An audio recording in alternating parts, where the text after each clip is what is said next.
Oftentimes, when you're looking to buy your first brand new car, you're going to be shopping in the segment known as the subcompact class. Now, this is a class of vehicle that slots below the compact class. Those are vehicles we all know as the Honda Civic, the Toyota Corolla, the Ford Focus. Now, what I'm showing you guys today is a 2015 Nissan Versa Note.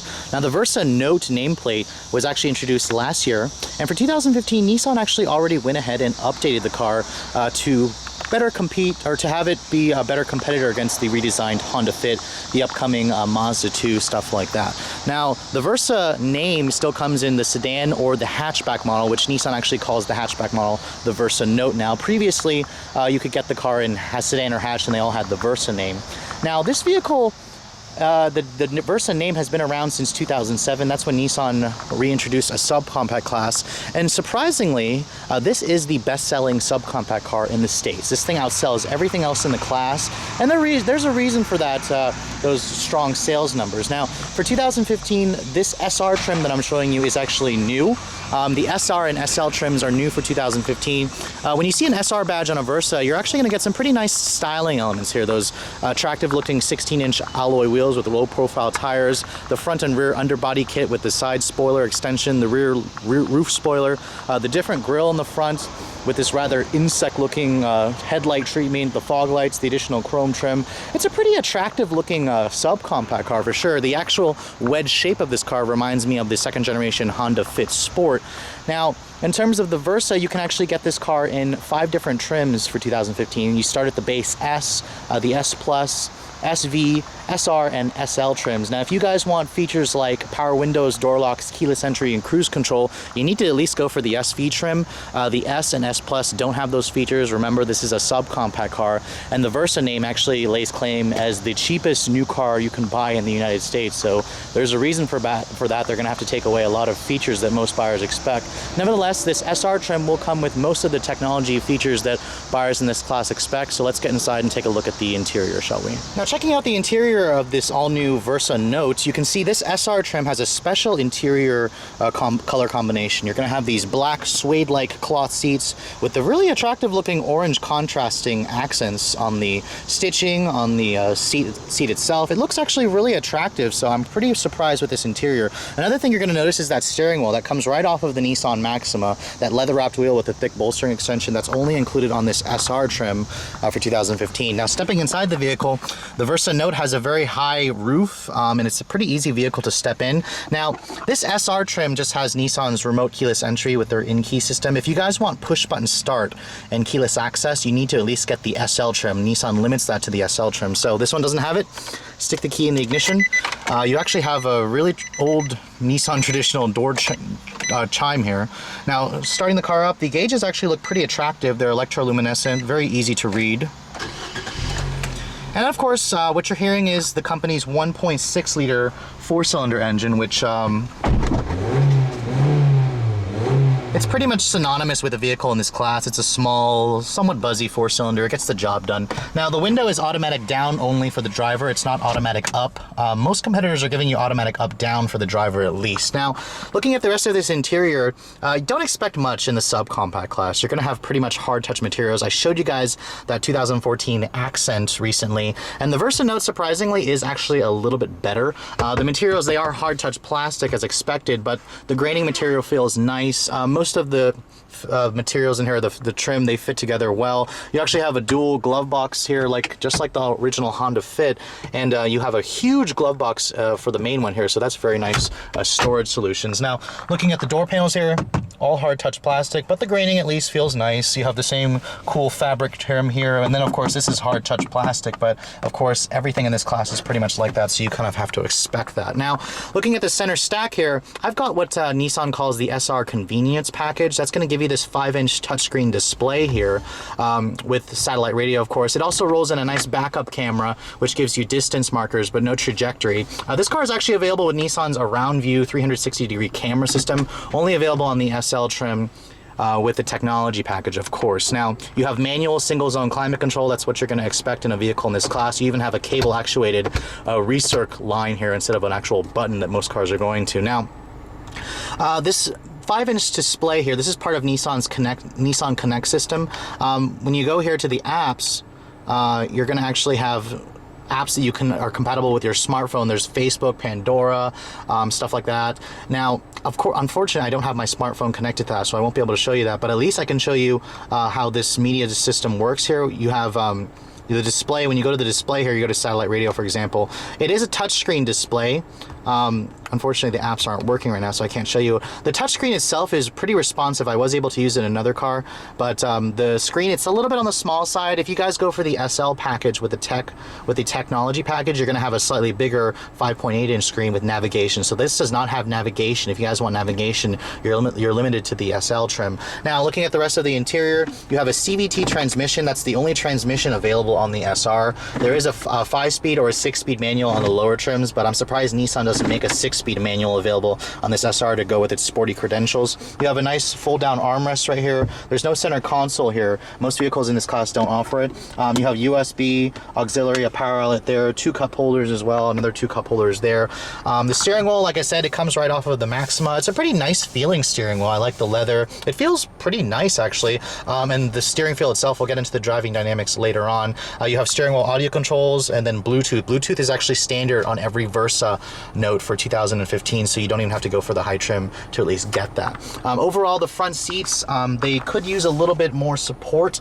They have a little bit thicker bolstering for the SR trim, but there's not really much thigh support for me. But the seats themselves, I like the fabric design. It's a much higher quality feeling fabric than what I found in that Hyundai Accent. Leather seats, unfortunately, are not available on the Versa Note, so if you guys want that, you're gonna have to go to like a Ford Fiesta or a Honda Fit. So a lot of you may be wondering, why does the Versa name sell so well? It's the best-selling subcompact car in the class, and there's a reason for that. When you get to the back seat, it's this gigantic back seat offers as much legroom as the Altima midsize sedan and offers more legroom than the flagship Maxima. You can see here, getting inside this back seat, the legroom here is just ridiculous. This is a subcompact car, and I have a crap ton amount of space. The seats themselves have the same nice cloth fabric. You have a nice armrest right here as well with cup holders, and then of course when you shut the door panel materials, they're the same stuff from the front seats, hard touch plastic there everywhere, but at least you have dual map pockets and then more cup holders galore. I mean, this is a really practical, cheap vehicle, and the reason why it sells so well, especially in America, is because of this gigantic back seat. Now, looking at the cargo area, the Versa Note may have the largest back seat in the class. Unfortunately, the cargo capacity is not class leading. You are going to look at a really decent amount of space, though. This is just under 20 cubic feet of space with the seats folded, or seats up. Fold those seats down, which is pretty easy to do. It's not as flat, unfortunately, as the Honda Fit's Magic seat, but you're going to get about just under 40 cubic feet of space with the seats folded. That's more than what you're going to get in a Mazda 2, Ford Fiesta, about the same as the Hyundai Accent. The Honda Fit is still the king here. The previous Versa hatchback actually offered a little bit more space, but nevertheless, this is still quite a very practical vehicle to buy.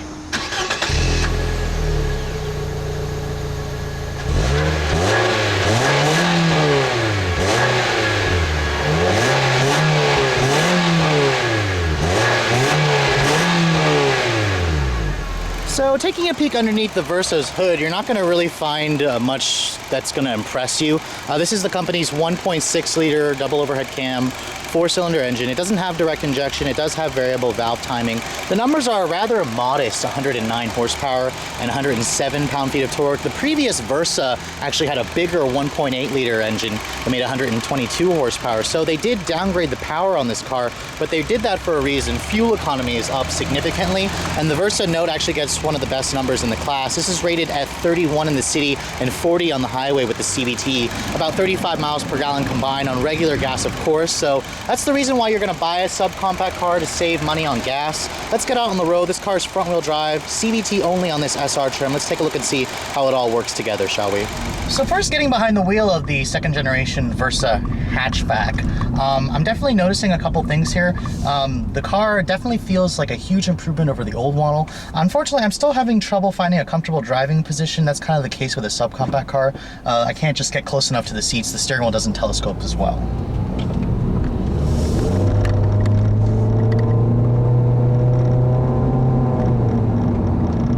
Now, initial takeoff here in terms of acceleration, the Versa Note will be plenty adequate for most buyers in this class. I mean, you have to lower your expectations again when you drive a subcompact car. The CVT is definitely improved. Nissan has been doing CVTs for quite a while now, and it works pretty well on the Versa Note.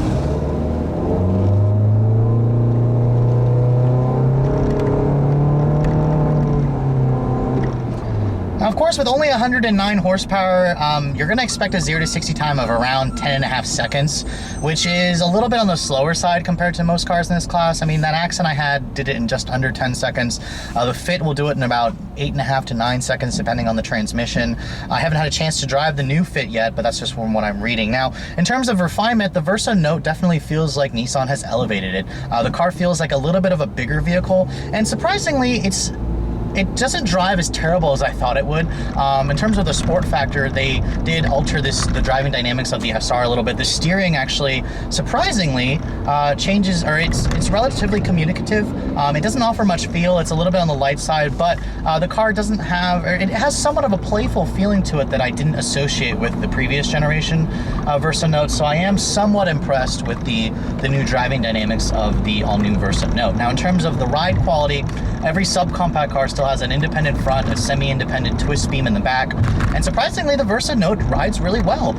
That's in line with the softer suspension tuning. This thing definitely rides better than that Hyundai Accent that I drove, and it's a little bit softer riding than the previous generation Honda Fit. So in terms of the driving dynamics, Nissan pretty much nailed what most buyers in this class are going to want. This is not a sporty car by any means, but it's competent, it's comfortable, it's spacious in here, and it gets really good gas mileage. And that's one of the reasons why the Versa Note really outsells everything in the class. That huge back seat is a huge selling point. The features in here are definitely on the higher end for the class. I mean, if you guys go for the SL model, you're going to have that around view monitoring. You're going to have a 6-inch touchscreen navigation screen. Now, the backup camera is you have to at least go for the convenience package on the SV trim and up. That's unfortunately you have to pick that option if you do want the backup camera. Whereas if you look at the Honda Fit, for example, they give that to you as standard equipment.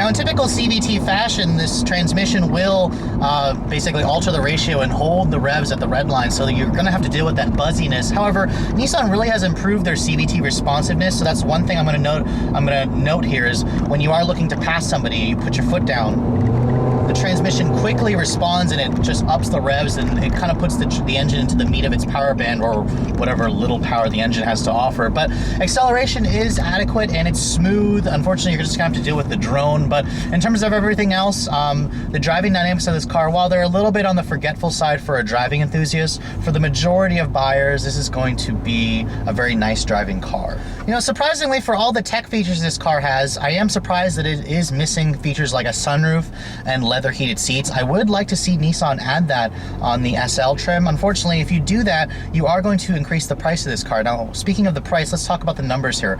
The Versa sedan lays claim as the least expensive new car you can buy in the US. Of course, the Versa hatchback is a little bit more expensive.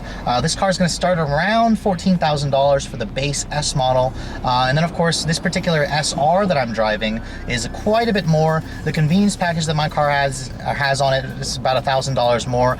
Sticker price for this one's about $19,100. Now, at that price, it is looking a little bit expensive, especially considering it's missing features like a sunroof and a push-button start. You're going to get that on the Honda Fit EX if you guys are going to go for that. However, what the Versa offers is a lot more back seat room. It offers pretty stylish design. I'm not too crazy about this car when it doesn't have the SR's underbody kit and the rear spoiler and then the alloy wheels, but I think it actually looks good in this SR trim, particularly with this metallic peacock exterior color, this turquoise teal blue. It's a rather distinctive car for sure, and it really does remind me of the second generation Honda Fit, where they offered that car with that blue raspberry exterior color. Now, at $19,100, again, it's priced competitively for the features it has, for the look it has, for the amount of interior space it offers.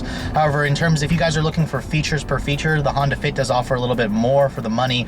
In terms of the rest of the competition, the Ford Fiesta is definitely on the cramped side. However, it is a little bit sportier to drive. The Mazda 2 is pretty dated. The Hyundai Accent and Kia Rio twins are definitely in need of a refresh. So in terms of the subcompact class, I can confidently say that the Versa is in the top tier for this class. Honestly, it's between this car, the Honda Fit, and the Ford Fiesta in terms of supremacy, but Nissan has consistently been the top seller in this class, and those are the reasons. The reason for that is the huge back seat, the low price, the the attractive list of features that's available, and then the competent driving dynamics. Anyways, if you guys are in the market for a subcompact car and you happen to be, looking for the biggest back seat, make sure you check out the Versa and the Versa Note. They are worth a look. If you guys are looking for the sportiest driving dynamics or the most features for your money, you may want to check out the Honda Fit or the Ford Fiesta as well. Anyways, hope you guys have enjoyed my overview of this 2015 Versa Note hatchback. Thanks so much for watching, guys. I'll catch you all in the next review.